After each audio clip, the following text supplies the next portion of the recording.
Okay, I know Vicky's jumping on. I know she would want me to mention the AURP member survey. So for those of you who are members of AURP, you should have received a copy of it. The deadline to complete is February 6th. We estimate about 10 minutes of your time. And for the first time, there's going to be a raffle for 1 year AURP membership. You must complete your survey in order to get that membership, and you can send it on to a colleague institution in your state, or you can use it for your own institution and save your institution some money. And I know we had a little bit of a glitch on our Zoom links, but I think we're catching up. And so the next slide. All right, so I think we'll hear back from Vicki in just a bit at the conclusion of our webinar. So I wanted to mention, so I'm Brian Darley, Chief Strategy Officer. And so for a couple late last year, we released a white paper called The Geography of Technology, Science, and Innovation under the CHIPS and Science Act. It's a very complicated piece of legislation, and we were looking at it from the perspective of how regions and states and cities can anticipate some new funding that's going to come out as a result of this US national legislation in building communities of innovation around the country. Next slide. A big piece of it of the CHIPS Act was increased authorization for the National Science Foundation. According to McKinney, it's $81 billion over the 5-year authorization period for the National Science Foundation, and that eclipsed even the Department of Energy and EDA. You can see the relative size. So one of the big winners in the CHIPS plus Science Act from the authorization perspective was the National Science Foundation. And a lot of our members, a lot of our universities obviously participate a lot with National Science Foundation funding opportunities. And one of the new directorates, I think it's the first directorate in 30 years, I could be wrong on that, that was stood up is the Technology, Innovation, and Partnerships Directorate, otherwise known as TIP at the National Science Foundation. And it very much is in alignment with AURP members. You know, other parts of the National Science Foundation are working on basic research, but TIP is a directorate that's near and dear to AURP members based on the kind of funding they're going to be giving us across the United States. And we're going to talk about one specific program that's coming out of TIP. So the next slide. Well, and so TIP, as some of you obviously know, is one of the premier programs, is the Engines program. This was a snapshot from a couple of weeks ago of the number of Engines proposals. You know, many of you on this call are probably participating in an Engines regional submission, but we're not, so that's a separate topic, but within the TIP directorate is this new program called EPIIC. So the next slide is enabling partnerships to increase innovation capacity. It's an EPIIC sounding program, but it has some nuances in the type of institutions that may apply for funding and how these EPIIC institutions can help build communities of innovation in their community, in their own communities. And with that, I would like to turn this over to Becky Sherman, who is Program Director at TIP in the Regional Innovation Engines Program at the National Science Foundation. There's her email, and we really appreciate Rebecca taking time. I'm sure she's swamped with a lot of work that NSF, the TIP Directorate, is engaged in, but she took some time out to help us with this special webinar. So Rebecca, I'm going to turn it over to you. Great. Thank you so much, Brian. And I'm really excited to be here with everyone today to talk a little bit more about what's going on in TIP, specifically around EPIIC. I want to share my screen. Give me just a second. And as Brian mentioned, I'm a program officer in TIP, specifically in the engines program, although seems like every day there's another program to be managing. So there's a lot going on in TIP right now. So I thought what I would do is give a really high level overview of TIP. I'm sure most of you have heard from our AD Erwin Gianchandani about TIP. Give you a very brief update on engines, and then jump into EPIIC, and then I'd love to take questions from the audience. So I think, you know, the best way to understand what TIP is trying to accomplish and what its mission is really looking at kind of the difference in the way TIP is making its sort of programmatic decisions relative to what traditionally or historically has happened at NSF. So a lot of our programs historically have been very investigator driven, right, based on that foundational academic research, and then trying to kind of push that out into society. Programs that are run through TIP really are sort of flipping that on its head a little bit. We're trying to keep the user and the beneficiaries more engaged in conducting the research and kind of identifying the direction that the research should go. One thing you'll see across all of TIP is a real emphasis on developing multi-sector teams. So really trying to break down some of those barriers between academia and industry, government, communities of practice, so that there's more of a market or demand pull rather than that technology push. And ultimately, the goal here is to try to accelerate the pace at which the research work is impacting and addressing societal needs, right? Doesn't mean all the stuff that's happening in TIP, happening at NSF around foundational research isn't still a high priority, but TIP is pushing things more in the translation to practice space. Like I already mentioned, right, you can kind of think of partnerships as a real foundation to TIP. It's something that we're thinking about with everything that we do. Based on that foundation, we have a division within TIP that is really centered around the innovation and technology ecosystem space, creating those innovation ecosystems. That's where, for example, the NSF Engines program is housed. And then the other section or division within TIP is really focused on the technology translation. So programs you may be familiar with that has existed prior to TIP but have now moved into TIP are things like I-Core and the SBIR STTR program, right? But at its foundation, it really is thinking about building these partnerships to try to advance these innovation and tech ecosystems. Okay, so this update probably not as satisfying as you'd like, but where we are in the process right now, type 1 proposals, you could see from that slide of concept outlines that Brian shared, we had quite a large number of concept outlines, which gives you an indication of how many proposals we likely received. So we're still working through the review process, but we do expect within the next 3 months to be able to make type 1 awards. Type 2s, we had an overwhelmingly positive response. Lots of proposals have come in.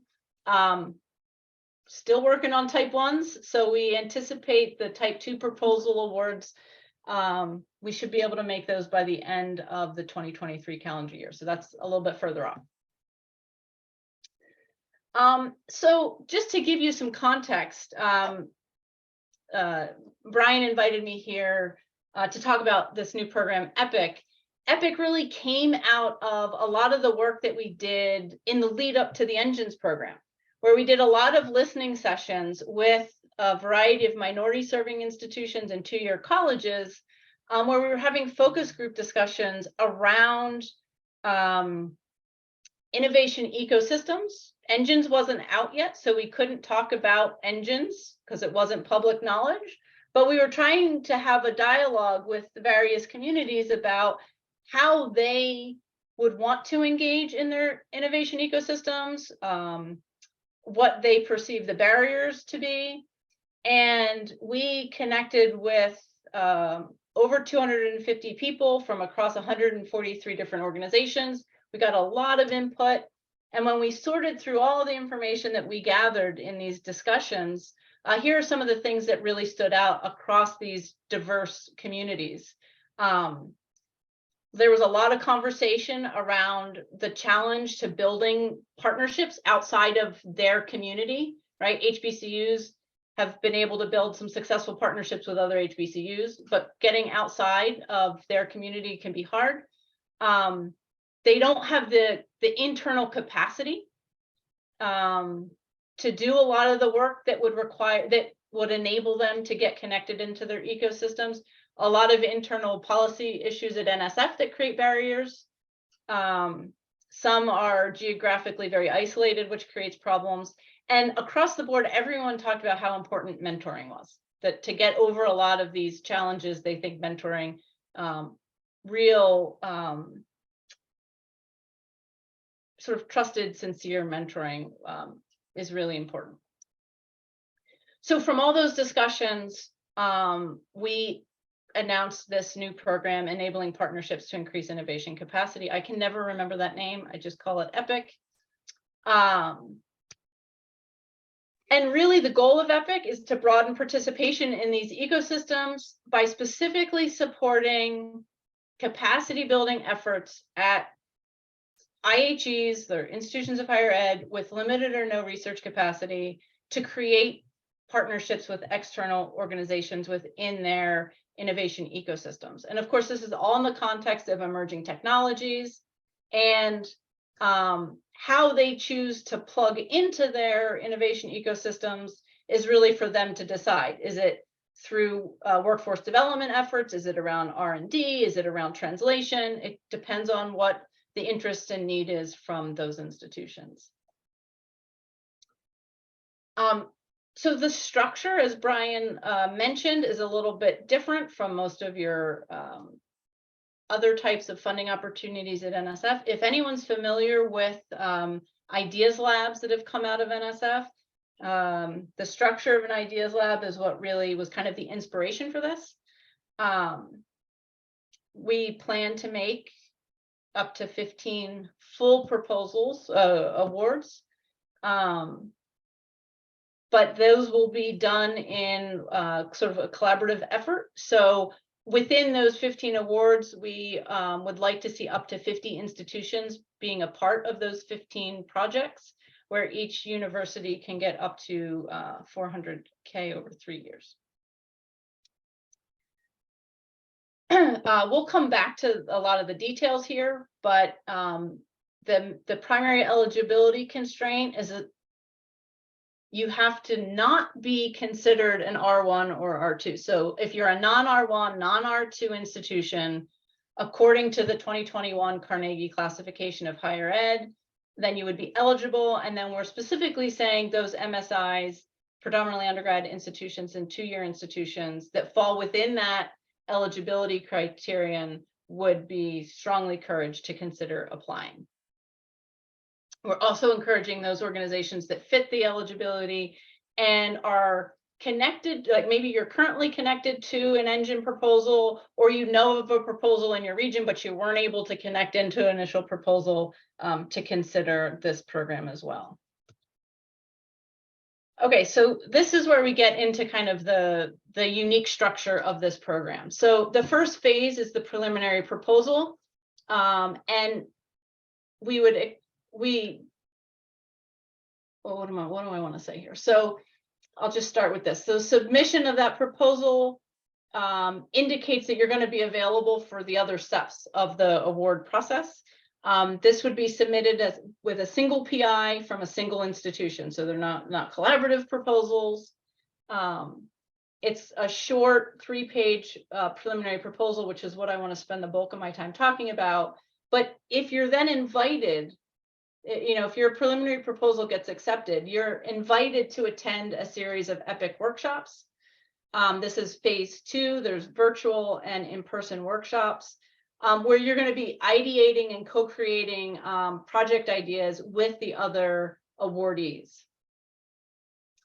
And then during the workshop, those PIs and their teams are going to be working together, and it's going to be during the workshop that they're generating full proposal ideas and kind of presenting by the end of those workshops to the team, to the NSF team, and to our collaborators who are helping run these workshops, kind of pitching to us, this is what we want to do for a full proposal. And if you get the thumbs up from that, then that team is invited to submit the full proposals. So that's the process. And we can talk about why we made those decisions. But for a little bit more detail and context, so who can serve as a PI? This is specifically for that preliminary proposal. I'm focusing on the preliminary proposal because everything else happens after you get over this first hurdle. So we ask that the PI hold a full-time administrative or faculty position at the institution, and that you're not submitting with co-PIs or collaborators. Okay. You have to submit a 3-page preliminary proposal. It also includes a 1-page project summary, which is a requirement. So we had to conform to certain requirements within research.gov around preliminary proposals. So you need that project summary, which is very much like a traditional proposal where you talk about intellectual merit and broader impacts. And we try to give some pointers as to how to address that in the solicitation. But in that project description, we really lay out what you need to include. You've got 3 pages. We ask for some descriptive stats to give us a sense of what your institutional capacity is. And then you're going to identify a team of up to 3 people. Doesn't have to be 3 people. You're the PI and then 2 more folks. We'd like to see 1 be an administrator. We leave that very broad. So however you want to define administrator, because we recognize how much structural diversity there is across the institutions we're trying to reach. And just tell us why you picked these folks to be participating in the project based on maybe their position at the institution, their experience, that with building partnerships, or how their experience and what they do aligns with, the vision of the institution, whatever it is. And then we ask 2 questions.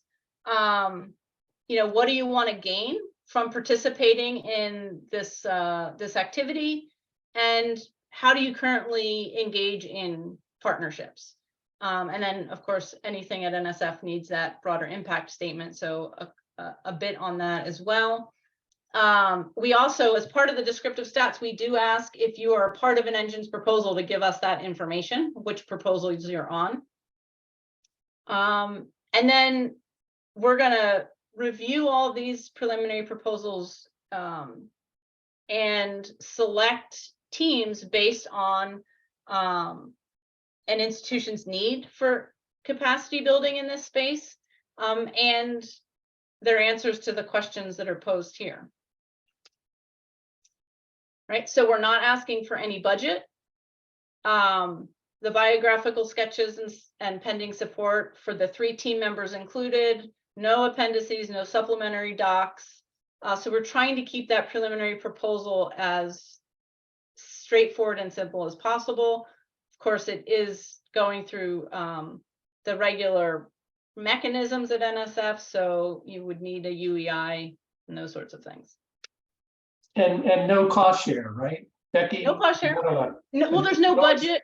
Yeah. There's no space in the preliminary proposal to even talk about how you would spend your dollars. We don't even want to know, right? We just want to know the answers to those questions, and that's it, right? We're not even asking specifically like who you want to partner with in your region, right? We just want to understand the answers to sort of these questions, and in your answers, maybe you get to partnerships that have existed or partnerships that you want to build, but we don't have an explicit, like, this is what we're trying to accomplish, and these would be the intended outcomes, for example, right? We would recognize that some of these institutions may not know. We had a whole conversation at one point during our listening sessions where institutions were talking about how they see so much potential value for them in partnering, but they don't even know how to look for partners. They wouldn't even know if there was someone out there interested in partnering with them, right? So for those institutions, we'd love to have them participate, but we don't expect them to have fully fleshed out ideas, right? That's the whole point of the program. So we tried to keep the information at the preliminary proposal stage more foundational, I guess I'll say. So then they're going to participate in these workshops, right? And the attendees are going to work collaboratively across everyone who's participated to really strategize around what kind of things they could do to build these sorts of external partnerships, right? So we're thinking about this from a capacity building perspective rather than like a specific activity that they want to do in partnership with somebody else. Okay. So specific outcomes of the workshop would be that they have identified some challenges around growing cross-sector partnerships. They've kind of ideated and co-created some potential solutions, and they are self-organizing to create cohorts to build full proposals that would address the challenges and incorporate the solutions that they developed over the course of the workshops. Right, so here's just kind of a layout of what's happening. There'll be a 90-minute orientation meeting, and then we have 4 virtual sessions where they're doing these sort of ID challenges. We're going to have people from various sectors and mentors working with them, and then they'll spend 3 days all together. And by the end of that 3-day workshop, the cohorts are going to have project ideas, already kind of not maybe fully fleshed out, but some writing already happening, some scaffolding done, a lot of scaffolding done. They're going to have, they'll be working with proposal development mentors over the course of this whole process, and between the end of the 3-day workshop and the due date of the full proposals, they'll have a team of proposal development experts working with them. And of course, there's no budget in the preliminary proposal because all of this work and the travel to the in-person workshops, the accommodations and meals are going to be covered by NSF. And then they'll submit, then they'll be invited to submit full proposals. They'll continue writing those proposals, and then they'll be submitted and paneled and invited hopefully to not invited. I guess at this point they would just be getting the award, and it would be a 3-year project. And I can talk more about what that looks like if that's what folks would like to hear, but I'm almost done. I want to open it up for questions. I just wanted to, of course, mention that preliminary proposal is due February 15th, right? So 2 weeks to get that together, and then full proposals, if you're invited to participate, will be due in May, late May. And I'm just totally changing subjects right now, but if you're looking for other new TIP programs, I just put the names of 2. So I know this is being recorded and I can share slides, but if you just Google Excellent Experiential Learning and Emerging and Novel Tech, or POSE, Pathways to Enable Open Source Ecosystems, those are 2 new programs. Again, partnerships are kind of foundational to them. Happy to talk about those as well, or at another time, or you can reach out to me if you've got questions about those as well. So I'm going to stop sharing my screen and happy to take all sorts of questions.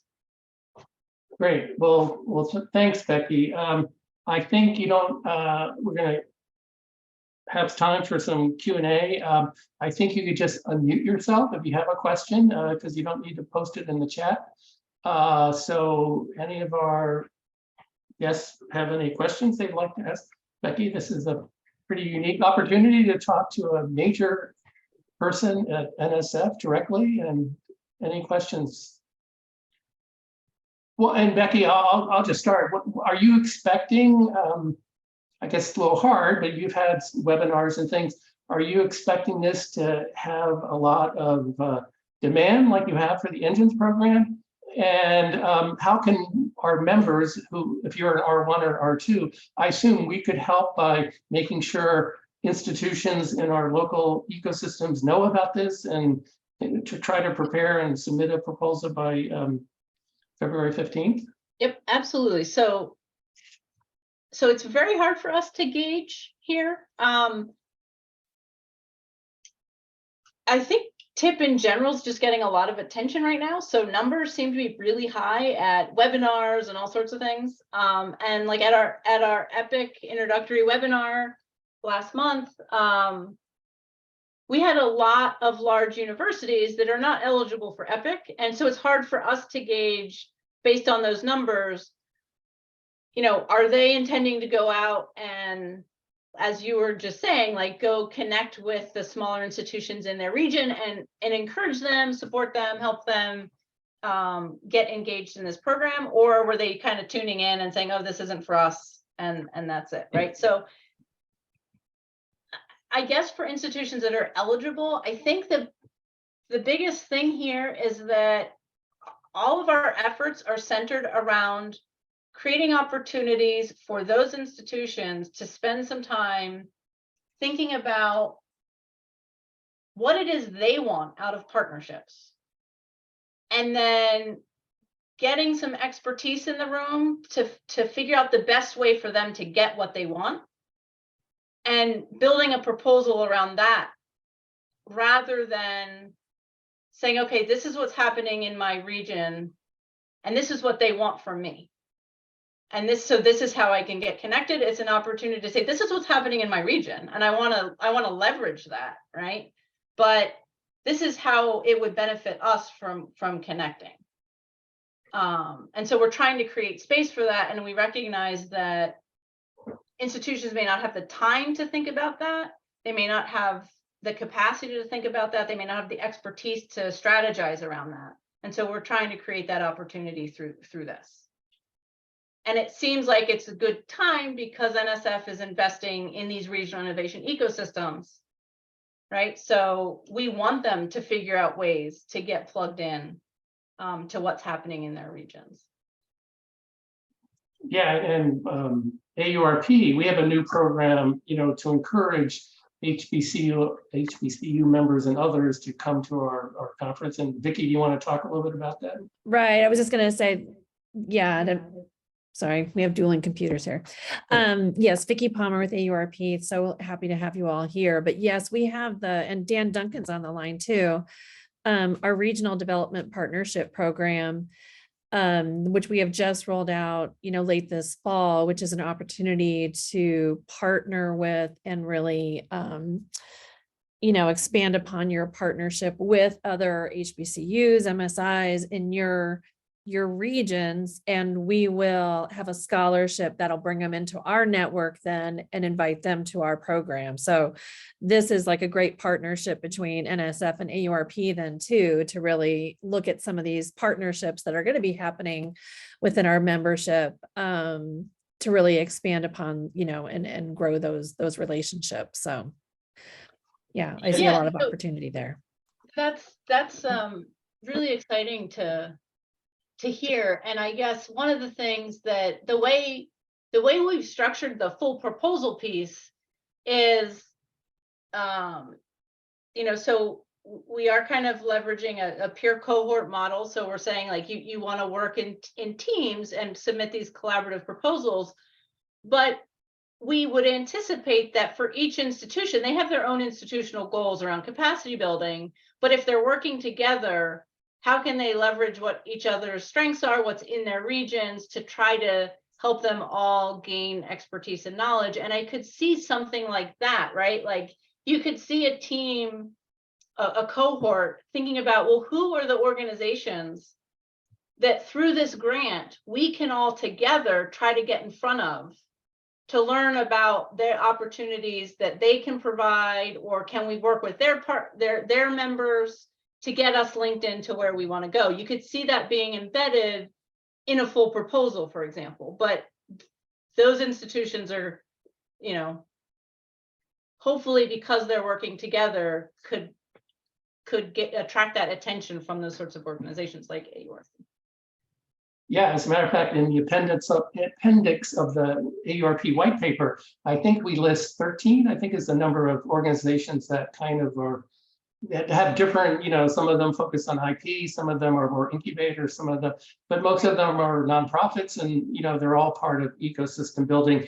And we will be participating with UIDP in Nashville, which is the HBCU Build Summit. So a lot of HBCUs are going to be coming to that. It'll be after your deadline of February 15th. But anyway, we hope to continue the conversation there in Nashville, because clearly, you know, HBCUs, like MSIs, community colleges, we have a few of those already as members.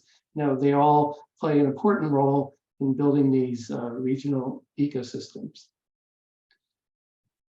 So, any questions from our members out there? Jonathan, does Canada have anything like this? You're one of our international representatives. Yeah. So I actually found it quite interesting, though we don't have anything like that that I'm aware of. We have different kind of collaborations, but this is interesting, and I'm actually putting together, it's so interesting, I'm putting thoughts on an email right now to some people about how we may replicate aspects of this. Not stealing it, I'm well, cautiously in a very kind way replicating. We appreciate our. I do actually really like what you're talking about here. I love EPIIC. EPIIC is just feel that. I don't know the right terminology of how I'm gonna basically steal that completely, but it'll have our own Canadian spin on it, of course, but it'll be EPIIC with a maple leaf. But yeah, I like it. So unfortunately, it's not going to affect me directly, at least not through this program, but I love hearing it. I'm glad I joined, even though it seemed like a more US-centric conversation. And we also hope to be able to kind of, you know, I guess again with these collaboratives, you know, as we talk about the community that we're trying to create, it's not sort of it's not about the building a successful cohort. It's about getting each individual institution success for their region, but through leveraging, you know, a kind of team approach. And we do hope that over the course of the funding, you know, one of the things that we hope will come out of, you know, PI meetings and kind of creating a community of practice as they're working on this, so that they can kind of put together a white paper on lessons learned around what worked for them over this 3-year experience, right? In terms of building partnerships, and what didn't for others that find themselves in this situation.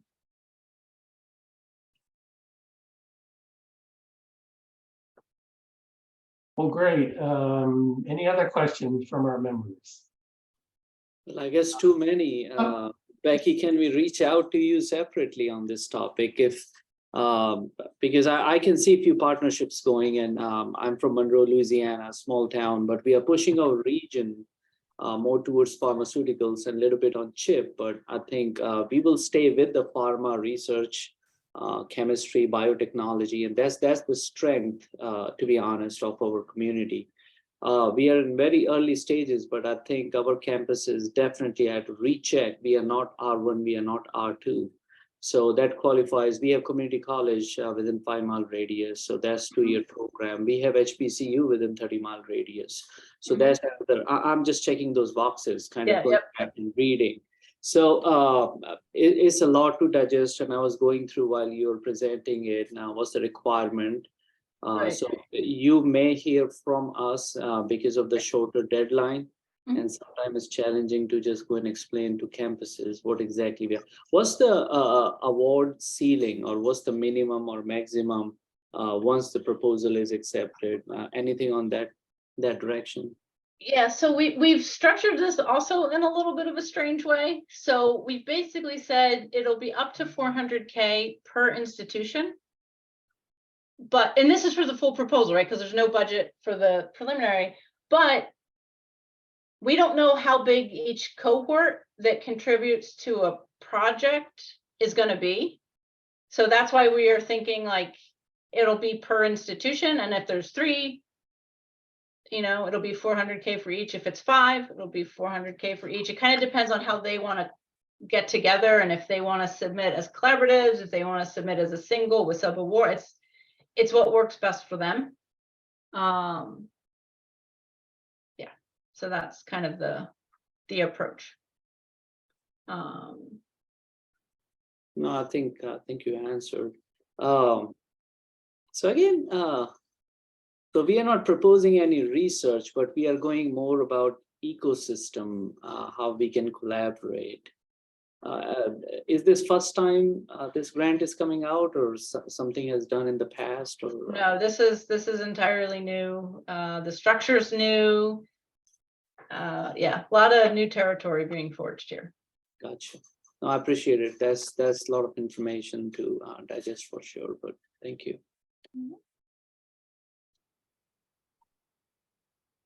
And I did drop my email in the chat if anyone does want to reach out. And then just because we're here, I'm putting a link to the excellent program, which is not EPIIC, but this doesn't have the tight non-R1, non-R2 eligibility. In fact, eligibility is very loose here. This is, institutions of higher ed, for-profit, nonprofit, it's open to any, but we do want to see partnerships. And the idea around experiential learning for emerging tech, if you don't mind me shifting gears a little bit, is really about building new workforce pathways, work development pathways to emerging tech careers. Again, it's a brand new program, so there's a lot of room to kind of carve out what you want to do. We don't define like the age or skill level of the participants that you want to train, how many, what type of experiential learning opportunities you provide. We just kind of put some guidelines around, like, DEIA is critical. You need to have mentors, you need to have cohorts. But if you want to train, upskill, reskill veterans, if you want to work with high school students, right? You kind of pick your audience and build your project around that audience. And the first round of deadlines for that is March 2nd, I believe. And then the second set of deadlines is September. So couple of opportunities if you've got institutions or colleagues that want to check out that workforce program. Great. Right. That's great. Yeah. Great news. Yeah, a lot of our members, work with their local workforce folks. And we'll have it in Boston. We're going to have a discussion about pharma manufacturing and workforce and technical skills. So, stay tuned for that. Great. We need to make sure our members know about this opportunity too. Right. Wow, you guys are a plethora of opportunities here Yeah. at SF. Absolutely. Absolutely. All right, with no more questions, Vicki, do you want to, I know we have a couple of closing slides. Yeah. So thank you everybody for being on the peer-to-peer today. I know it takes a lot of time out of your schedule, and so appreciate everybody's participation.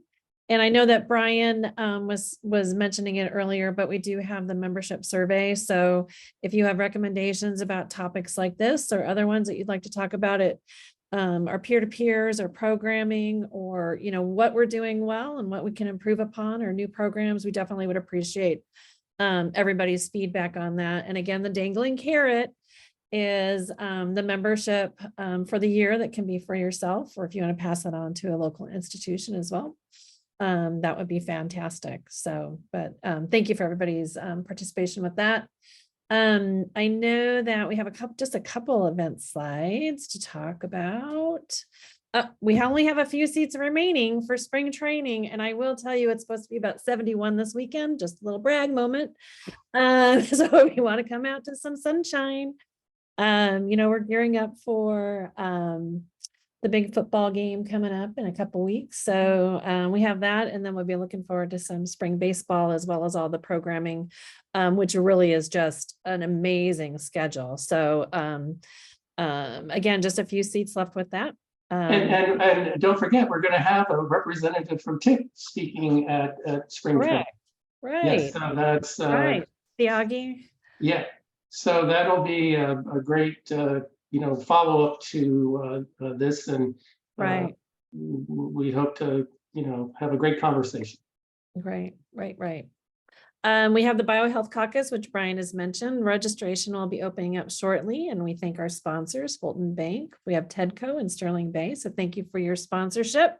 I do know, just as a tip, if you are planning on going to Boston, the bio room block just opened up. I think it was last week. So you know how those rooms, you know, are taken up pretty quickly. So if you are coming, I would definitely make sure that you make your hotel plans ASAP. So, but we really look forward to seeing you there. We have additional sponsorship and speaking opportunities available.